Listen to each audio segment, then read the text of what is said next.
In today's video, I'm going to teach you how to add a custom domain to Substack. By the end, you'll know exactly where to click and what to expect so your publication can live at a clean, professional web address that's easy to share. Let's start on your Substack home.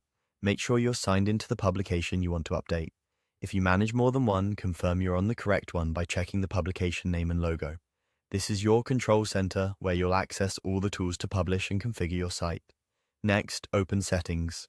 You'll usually find it in the main navigation. If you don't see it right away, look for a gear icon or a settings link in the sidebar. You need admin access to make domain changes, so ensure you're using an account with the right permissions. Inside Settings, find the section labeled Domain. This is where Substack lets you replace the default address with your own custom domain. You'll typically see information about how your current URL appears and an option to set up or purchase a custom domain. Take a quick moment to review any notes or help text on this page so you understand how the feature works for your publication. Now click Add. This starts the custom domain flow. Before you proceed, have your billing details ready and be sure you know the domain you want to use. Keep it short, memorable, and consistent with your publication name. If you're still deciding, pause here and confirm the spelling and format you prefer, because domain changes can be tricky later. You'll be prompted to add your card to purchase, then click Submit. Enter your payment information carefully and double-check everything before you finalize. Charges for domains are typically recurring on an annual basis, so review the cost and any terms displayed on the screen.